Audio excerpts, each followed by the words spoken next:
Agora, essa semana também, pessoal, o influenciador Guilherme Leonel anunciou o fim do casamento com a ex-bailarina e também influenciadora Carol Nakamura. A super Carol Nakamura, hein, galera? Quem não lembra, né? Na época do Faustão, os dois estavam casados desde 2020 e até chegaram a adotar uma criança de 12 anos juntos. O Guilherme, porém, meus amigos, é aqui que mora o ponto central da discussão que eu quero propor, usou as redes sociais para fazer um profundo desabafo e esclarecer aos fãs o verdadeiro motivo do término. E ele disse, abre aspas, ao longo desses anos, atravessei algumas crises pelas pressões colocadas diariamente para fazer tudo enquanto você estava sentada mexendo no celular. Mas sempre fiz questão de ser o homem da casa e solucionar tudo, ponto final e fecha aspas. Ele ainda contou, pessoal, sem papas na língua, mas nesse caso sem dar maiores detalhes, que a Carol agiu com ingratidão a ele. E, para a gente realmente entender quem parece ter razão nesse caso e também a importância, a relevância da gratidão para ser a cola que une relações, ou pelo menos deixa de arrebentar relações, quando é ingratidão, né, meu querido? Ninguém melhor que nosso querido Bruno Love se juntando a nós, já nosso comentarista aqui, entende tudo e mais um pouco sobre a mente humana. Beleza, meu irmão? Prazer em revê-lo. Beleza, obrigado de novo. Muito feliz de estar aqui com vocês. Agora, você considera raro, por acaso, raro, um homem fazer esse tipo de desabafo e demonstrar ao público as suas próprias fragilidades? Não, eu acho muito legal, inclusive. Eu acho necessário os homens começarem a colocar para fora os sentimentos deles, mas talvez não seja o melhor veículo. Talvez ele estivesse muito amargurado, segurou, engoliu muitos sapos e aí na hora que ele foi externar, não sei, talvez, se foi o melhor lugar possível. Eu recebo muita gente no meu consultório que vem com essa demanda de casamento. Casamento é um lugar muito difícil para as pessoas. Dentro de todas as 11 áreas da nossa vida, a parte de cônjuge é realmente muito difícil. Primeiro porque é uma união de pessoas únicas, pessoas que têm todas as suas fragilidades, todos os seus defeitos, todas as suas energias. E aí quando se junta uma outra pessoa e não necessariamente sabe que essa escolha é a escolha da vida, necessariamente da vida, afinal de contas o casamento é a união de duas pessoas até o fim da vida, então tem que saber muito bem escolher. Eles não fazem ideia de como é que é. Então eu costumo dizer que o casamento é a relação de 3 pessoas. Então é o indivíduo, o homem, no caso o marido, a indivíduo, a mulher, no caso a esposa, e o relacionamento. São 3 pessoas, entre aspas, dentro de um relacionamento onde precisa sim exercitar e respeitar cada uma dessas pessoas. É como se o casamento fosse um colar de pérolas. Cada pedrinha preciosa, cada pérola dessas são valores, são negociações, ou seja, regras do relacionamento, são sentimentos. E o que vai unir essas pérolas todas é a honra. Um casamento que não tem honra é um casamento fadado ao fracasso e muito, como ele falou, fadado à ingratidão. Eu acho que... Pode falar. Só para comentar aqui, que parece cada vez mais que na vida algumas certezas, né? A morte com certeza e que casamento de artista vai durar pouco. Pelo amor de Deus. Não. Eles têm um talento e não conseguir manter. Mas, pelo amor de Deus. André, você sabe que tem uma história engraçada sobre esse casal. Eu vou ouvir a tua história engraçada com toda a atenção, não sei antes, agora sim, precisamente, recepcionar os ouvidos atentos de todo mundo sintonizado na rede Jovem Pan de rádio Morning Show a todo vapor. Repercutindo aqui a separação pública, flagrante, escancarada ali, da ex-bailarina do Faustão, a super Carol Nakamura, hein, galera? Com o agora ex dela, que veio a público e na figura de homem, disse claramente que ela foi muito ingrata com ele, enfim, vomitou para fora nas redes sociais todos os ressentimentos e arrependimentos e amargores, enfim, e agora está gerando essa questão com a presença ilustre do Bruno Lopes aqui com a gente para destrinchar esse caso e tentar entender se está certo ou não o homem vir a público e botar tudo para fora. Aninha Beatriz Reis com a palavra. A história deles é a seguinte, esse Guilherme Leonel, que acho que agora ele é influenciador, ele é ator, sim, logo que ele começou a se envolver com a Carol Nakamura, ele estava escalado para participar daquele programa de férias com o ex. Que beleza. Não, gente, esse programa é apenas maravilhoso. Mas ele estava escalado para participar do De Férias com o Ex e ele passou o programa inteiro de Férias com o Ex, que pra quem não sabe, depois vai dar uma olhada, é um Eu confesso que já assisti. É um pega-pega, pra gente ser muito, assim... usar um eufemismo. Não, com o ex, um com o outro. Não pega. É todo mundo de todo mundo. Pega é o que tá o filho do David brincando no parquinho. Não, e aí é outro tipo de pega-pega, tá André. Certo, tá Mas o Guilherme Leonel não pegou ninguém.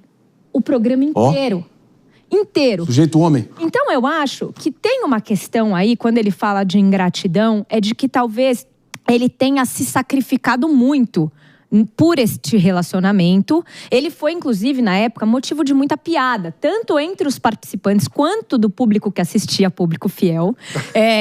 Por quê? Porque ele estava num programa de pegação sem pegar ninguém. Você fez piada com ele? Eu achava esquisito, porque ele é super bonito, né? E todo mundo queria ficar com ele, ele não ficava com ninguém. Então eu acho, e aí, Bruno, eu vou te acionar para isso, que existe também uma questão de tanto que ele se dedicou e aí ele sente que ele não teve reciprocidade. E como que a gente consegue fazer para dentro de um casamento, a gente conseguir fazer um alinhamento de expectativas, né? Ter essa comunicação do tipo, tô indo para um reality de pegação, não vou pegar ninguém. Olha quão importante você é para mim, né? Eu não sei quanto que isso foi discutido entre eles. Pois é. É o que eu falo assim. Como é que faz? Isso é a baita pergunta. Como é que traz aqui o tutorial? Não dá para ter um tutorial, porque afinal de contas, relações são relações. Mas assim, o começo de tudo, como eu estava falando, da honra. Então, como você honra o seu parceiro? Você honra o seu parceiro quando você valida ele, quando você reconhece o esforço dele, quando você tem uma comunicação saudável e você percebe todo o planejamento, todo o esforço, toda a dedicação que ele tem para com a outra parte. Quando não existe isso, existe desonra. E a desonra, ela vem com o nome de ingratidão. O que é ingratidão, rasamente falando? É quando você tem uma reação ruim para uma coisa que é boa. Então, a falta de honra vai fazer com que as pessoas comecem a se distanciar, não necessariamente com o divórcio, mas elas já começam a se distanciar emocionalmente, sentimentalmente, que vai, com o tempo, gerar um divórcio. E também, como você estava falando, Ana, tem uma coisa que é da individuação de cada um. Você precisa saber quais são as suas raízes de rejeição, quais são as suas fraturas emocionais de relações que venham anteriores.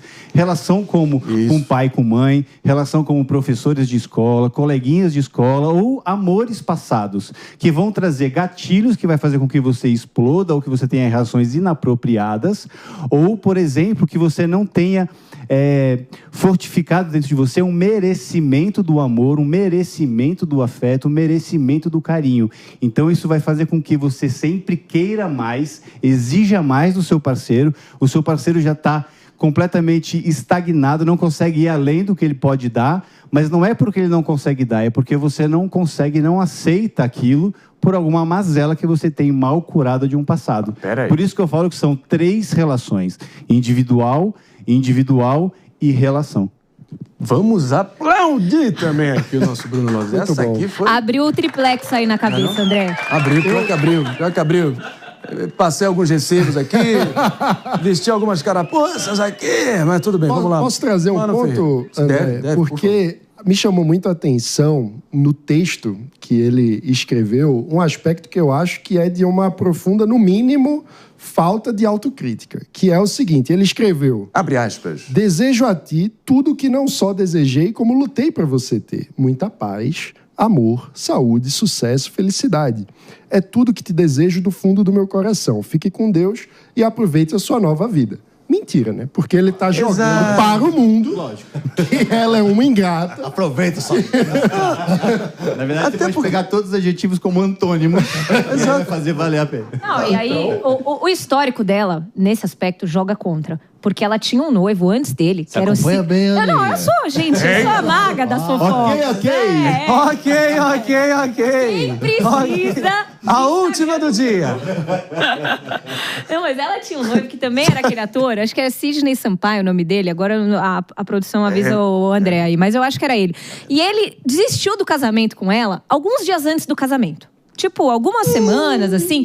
E foi um motivo muito parecido com esse que o Guilherme Leonel tá colocando. Essa questão da ingratidão. Então, as redes sociais, elas não perdoam. Elas já estão todas, é isso mesmo. Não é a primeira vez que falam isso dela. Coitada da mulher também. Vai saber qual a expectativa que eles criaram sobre ela, né? Sim, ele fala que deseja o melhor jogando ela pros leões. Então, agora, eu fico muito na dúvida aí sobre qual o grau de sinceridade, de autocrítica, de autopercepção dele dentro do relacionamento. Porque se ao acabar ele joga ela pros leões dizendo te desejo melhor, como que era o te desejo bem no dia a dia? Eu fico muito na dúvida. É isso a questão. Agora, tem muita gente repercutindo esse caso específico também, que finalmente voltamos a ter uma separação raiz, né?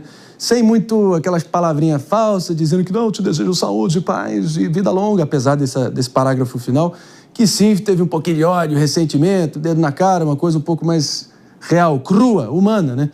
Você vê por esse lado, Bruno, que talvez, enfim, pelo menos no consumo das pessoas rindo, ou pelo menos reagindo à desgraça alheia, tem muita gente indo por esse lado, uma separação raiz. Eu, vendo aqui a repercussão, tem muita gente indo por esse caminho, né? Tripudiando a situação. Tem, porque relações é muito complicado, as pessoas não conseguem entender como é que funciona qualquer tipo de relação. A relação, para se aproximar, precisa ter conversa. É a conversa que vai fazer com que as pessoas se aproximem. Mas a conexão vem através da verdade, através de você mostrar quem você é de verdade. Perfeito. Sem esconder o seu passado, sem esconder os seus lados podres.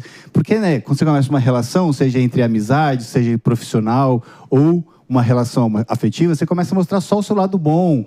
Vocês ficam tudo entusiasmado, é a paixão, é pele, é calor. E isso vai durar um certo tempo. E se você se apega só a esse contexto, quando você começa a mostrar de verdade quem você é, ou começa a enxergar quem é a outra pessoa, aquilo vai trazendo um pouco mais de distanciamento. As pessoas não conseguem aceitar, não conseguem entender que pessoas são pessoas. Você se apaixona por uma pessoa, mas o que está acontecendo? As pessoas estão se apaixonando por figuras utópicas, figuras que vocês criam dentro da sua mente e faz um distanciamento acontecer. E sabe uma coisa que eu acho ridículo também? A exposição na rede social, eu não acho nem um pouco raiz esse tipo de separação. Raiz pra mim é você falar assim, você tá com uma fulana lá? Pô, não tô mais não, cara. É que eu notei que as fotos foram arquivadas, sumiram do seu perfil, você não usa mais aliança. Então assim, separação pra mim é isso, de você realmente respeitar a pessoa e não expor na rede social. Mas daí é o que o Mano colocou. Será que ele queria respeitar tanto assim? Não queria. Qual a necessidade de fazer uma publicação? Eu acho que tem uma outra questão que a gente... que é essa superexposição de tudo nas redes sociais, né? A gente estava discutindo agora há pouco o caso do MC Ig, que tinha 5 milhões de reais em joias. MC Ig. Que acabou postando onde ele estava indo com um monte de joias e foi assaltado. Então eu acho que tem um pouco disso também. Você é contra a ostentação do amor, Anny? Não é que eu sou contra a ostentação do amor. Mas eu acho que existe uma questão de preservação importante. Imagina essas pessoas famosas, tem muita gente em cima delas, tem muita gente que talvez até, ouso dizer, torçam para alguma coisa dar errado, porque não deixa de ser um reflexo de olhar para as pessoas e falar assim, tá vendo? Não é tão bonito quanto nas redes sociais, não é só E é por isso que isso viraliza tanto, porque as pessoas de alguma forma enxergam que a realidade dessas celebridades talvez não seja tão distante delas. Isso é fruto de carência, né? Você começa a buscar no outro, em reality shows, ou excessivamente em reality shows, ou em redes sociais, alguma coisa para tampar as suas próprias feridas, as suas fragilidades, viver a realidade do outro para se afastar da sua própria. Você não tem conexão com você. É por isso que as pessoas cada vez mais estão se distanciando da sua individuação, momentos consigo próprio, momentos de tédio, para se reavaliarem, se diagnosticarem, se superarem e se colocarem desafios à prova, para que você possa se tornar uma melhor versão de si mesmo. Mas ele fala uma coisa aqui muito legal, que é legal a gente falar, que ele diz assim, eu me joguei na sua vida, vivi intensamente por nós, lutei com todas as forças que tinha e não tinha. Literalmente dei meu sangue para te ver realizar sonhos. Ou seja, ele foi simplesmente para ela. Não existia uma relação. Não eram duas pessoas lutando pelo terceiro elo, que é o relacionamento. Existia uma pessoa batalhando para que a outra realizasse tudo o que ela queria e era confortável para ela. Não é casamento. David. Não pode ser. Cara, o tempo todo casamento. Por exemplo, você tá afim, às vezes, de comer uma pizza. Aí a pessoa fala assim, tô afim de um lanche. Você anula a sua... Não, mas isso é uma decisão imediata. Não, mesmo que seja uma decisão desse tipo, existe uma conversa, existe uma decisão onde um vai abrir mão e outro não. E um equilíbrio, né? Se ela fala que quer lanche... Prazo, né? Não é um lanche só na vida. Isso é imediato. Mas simples exemplo, se a sua esposa só quiser lanche, você toda vez só quiser lanche, batalhar para fazer lanche, estudar como é que se faz lanche, você vai fazer a sua vida inteira para suprir a fome dela de lanches e nunca vai ter o seu espaço para pizza, para salada, para arroz e feijão, para as coisas que você quer. Sonhar o seu sonho é extremamente extremamente necessário. Então, é o sonho do marido, é o sonho da esposa, cada um correndo atrás dos seus próprios sonhos, e aí juntos vão decidir qual é o sonho do casal, batalhar pelo sonho do casal, e aí sim tá todo mundo dentro do seu nicho, feliz e satisfeito. Essa coisa de subtração em relacionamento é muito prejudicial. Então agora que casou não pode mais jogar bola, agora que casou não pode mais ir no salão com as amigas, agora não dá. Tem que continuar a vida normal e somar e ter vontade de fazer também as coisas juntas. Tô pensando até no conteúdo nessa linha, teve muita coisa que você falou e bateu comigo, que é essa ditadura do entretenimento, né? Que as pessoas não precisam mais de doses diárias de entretenimento. E por entretenimento eu falo essa galera aí que tá falando, separação raiz, e jogando querosene nesse fogo e engajando uma situação que é da desgraça alheia, né? Mas sim que as pessoas precisam de doses diárias de tédio, porque o tédio faz você pensar, se isolar, criar, voltar para a base um pouco e se reconectar um pouco e não de ficar, enfim, dedilhando ali as suas telas e colonizando a sua cabeça com a desgraça alheia, né? Mas isso serve para quem consome esse troço, até para quem está vivendo na pele esse troço na ponta, né? Voltar para a base. Eu acho que o ponto também é esse, de você ter um discernimento de falar assim, pô, eu tô me anulando muito por conta da outra pessoa. Então, se ele quis fazer isso, aí depois ele joga na cara dela que fez. Tá errado também. Tá errado também. Você não pode, por causa do seu modus operandi, colocar a responsabilidade toda nela. A autorresponsabilidade é a primeira coisa que o ser humano tem que ter. Culpabilidade deixa de lado. Responsabilidade. Quais são as atitudes que eu fiz para que não desse certo o relacionamento? Eu tenho parcela de culpa. Não dá para ficar falando só que ela foi ingrata, que ela era assim, que ela era assado. Não. Pelo depoimento que ele deu, ele se colocou numa situação onde era prejudicial. A outra parte vai ficar cômoda, vai achar que para ele está tudo bem ser assim também. E se ela tem, por exemplo, um perfil comportamental de dominante, aí não tem mais como você mudar essa situação. E aí eu vou trazer um ponto polêmico, que eu acho que isso acontece quando a pessoa quer fugir da responsabilidade sobre a própria vida. Então joga no outro. Eu acho que o motivo da minha alegria ou da minha tristeza é o outro. Se o outro corresponde ou não àquilo que eu quero, porque eu estou numa lógica do sacrifício. Isso não funciona, isso não é um relacionamento individual, né? De adultos que são indivíduos e estão se relacionando. Mas a carência está nisso, só para falar, que assim, as pessoas hoje estão tentando achar alguém para entregar a chave da felicidade da vida delas. E não, a chave da felicidade é sua. Você é responsável pela sua vida, suas decisões, sua jornada, sua caminhada, sua vida. A outra pessoa que vai surgir vai vir para somar. São dois inteiros lutando por um bem comum, que é o amor. Saber escolher o parceiro ou a parceira é determinante. A pessoa que vai estar com você até o último suspiro. Dentro de uma hierarquia de amor, primeiro é o amor próprio, o seu amor por você mesmo. Depois, o seu cônjuge. Depois vem filho, vem outras coisas todas. Agora a gente está ouvindo aqui, foi um gol de placa atrás do outro. Bruno Loves é o nome da fera, Bruno Loves, você pode seguir ele no Instagram, no @BrunoLopes. Pois é, Instagram não deixou mudar ainda, acredita? Não deixou mudar ainda? Poxa. Tem algum desgraçado com o teu nome artístico, Bruno Loves? Tem alguém dormindo lá com aquele nome. Coloca o bigodão, já era. É o bigodão. Eu também tentei pegar o André Marinho há muito tempo e tem um tiozão do Zap lá que tá com 2 seguidores há 300 anos e nunca vai abrir mão. Bom, de qualquer forma acontece. Agora eu fiquei pensando aqui pra gente partir pro final. Tava pensando que cá com os meus botões, meu caro Bruno Loves, que você já pensou? Acho que é até bom que não tinha rede social há muito tempo atrás, antigamente. Imagina só se toda ex do Fábio Júnior ou da Gretchen viessem a público fazer desabafo. Eu acho que nem o Léo Dias daria conta da demanda. Eu acho que ia ser muita gente parada na Paulista ali fazendo... Mas numa dessas, a gente pode pegar o exemplo positivo, que é o Roberto Justus, que todas as ex-esposas são amigas, estavam todos na festa de casamento deles lá, muito político. Ele pode dar um tutorial. Quantas vezes ele já demitiu? Eu não sei, mas eu sei que todas estavam se abraçando na festa, Ivete Sangalo cantando, uma alegria sem fim. Isso é fundamental. Divórcio, né? Eu sou. Então, se nada disso deu certo, Guilherme Leonel, pode me ligar que eu vou te ajudar. Deixa eu só falar mais uma coisa aqui, ó. Acho importante a gente pegar o gancho dessa situação toda para fazer para as pessoas terem um olhar para si, olhar para o relacionamento, conversar sempre com o seu cônjuge, expor os seus sentimentos, expor as suas sensações, falar do seu passado. E um exercício muito bom para que vocês possam fazer em casa é o exercício da gratidão. Pega o seu caderno e comece a escrever todos os motivos para você ser grato por ter a pessoa do seu lado. Isso vai fazer você ficar cada vez mais motivado e olhar o seu cônjuge de uma outra forma. Cara, isso que é legal de falar, pior que parece bobo, tipo, falar que eu tô grato. Eu sei que tem muita gente que fala, não tem tempo para isso, tem muita preocupação. Eu já fiz esse exercício uma vez, pior que ajuda. Pior que você acorda o dia seguinte com a cabeça mais aclarada. E vindo do cara aqui, só deu bola dentro hoje, só golaço. Já fica a dica boa e caprichada.